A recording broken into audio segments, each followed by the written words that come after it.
What's good everybody, this is CP and welcome back to another fantasy basketball video.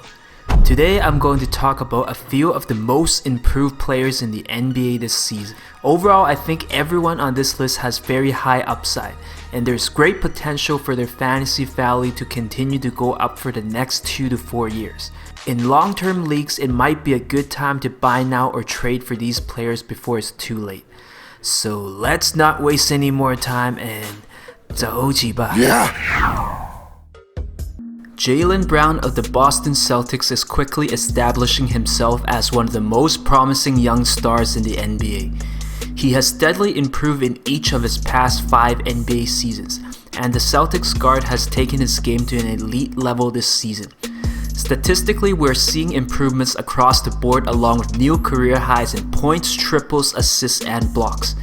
It looks like for the first time in Brown's career, he has a shot to average close to 25 points per game by the end of the season.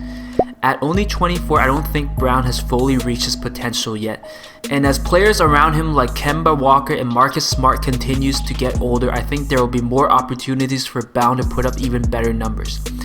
So in terms of high usage and fantasy relevancy, I think Brown is definitely one of the safer players to keep an eye on this list, as he should be one of the safer picks to finish as a top 50 fantasy player in most standard leagues for the next 3 to 5 years.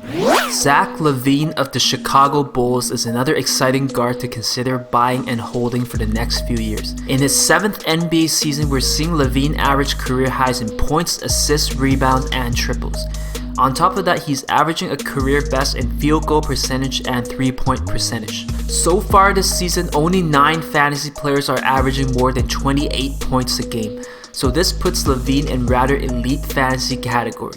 Aside from being in the conversation as the most improved player in the NBA this year, he has also been playing at an all-star level and is arguably one of the most gifted offensive players in the Eastern Conference. Statistically, LaVine is a top 10 fantasy player to go after in points and triples, and is an above average player to go after for assists and steals. The most impressive thing about his numbers is that LaVine's shooting percentage makes him one of the more efficient high volume shooting guards in the NBA this season.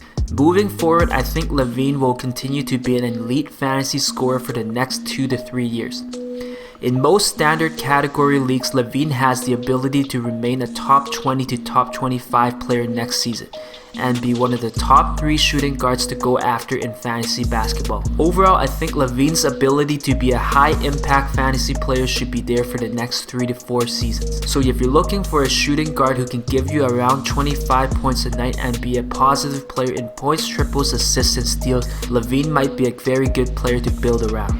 The Houston Rockets don't have the most talented roster in the league, but fantasy-wise, Christian Wood seems to be a diamond in the rough for this lottery team.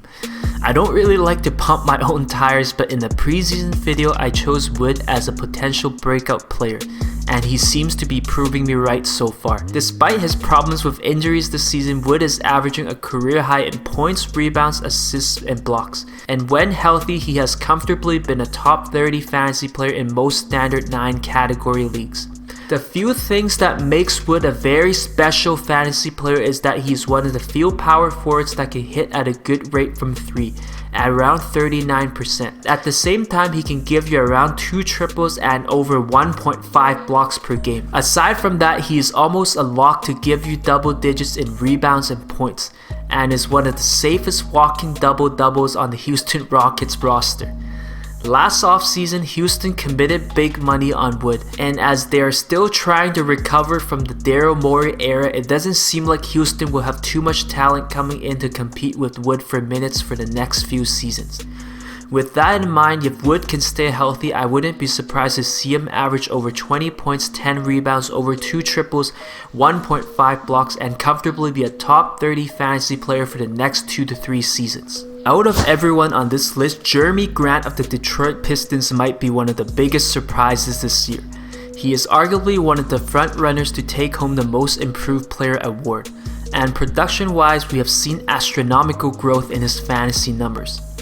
Now in his 7th season, it looks like he has finally found a role to flourish in Detroit.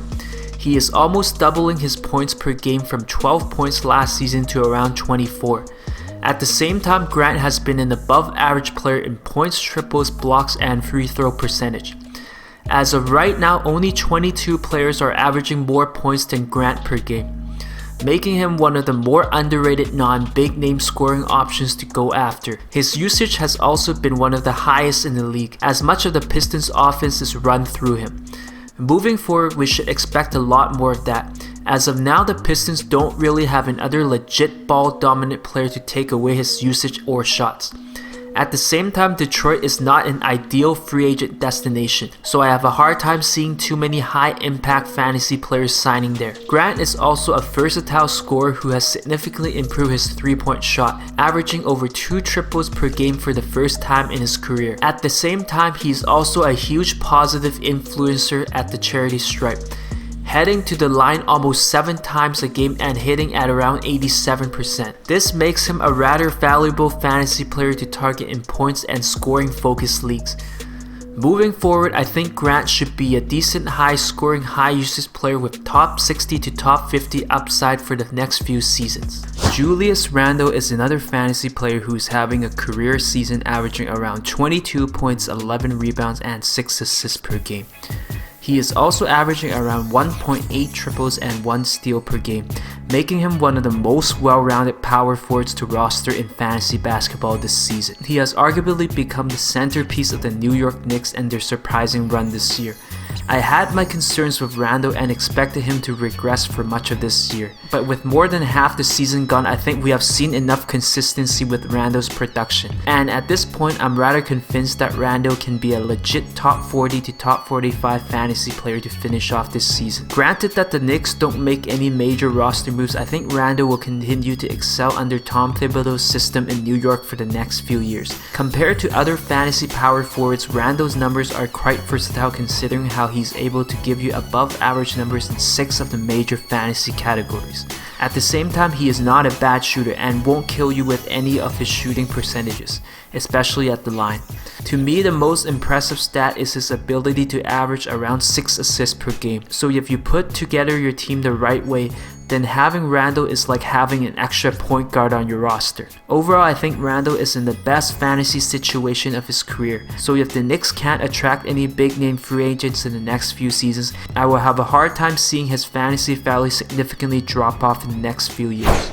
Michael Porter Jr. is another young up-and-coming fantasy player with huge upside to significantly improve for the next few years. Heading into this season, I wasn't fully convinced that he could back up his strong play in the bubble. But from what we have seen, I think it's safe to say that the 22-year-old will only get better with potential to be one of the biggest fantasy risers in the next 3 years.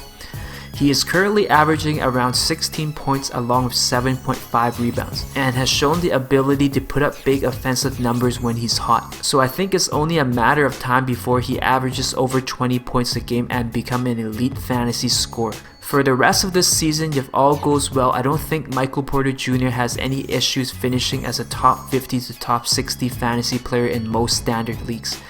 But during his prime, I could see MPJ being a player with top 30 upside, given that he can hit threes, score at a good rate, and also grab boards and contribute with above average numbers in defensive stats as well. For 15 years of good luck, hit that like button now and activate your good fortunes. Do it now.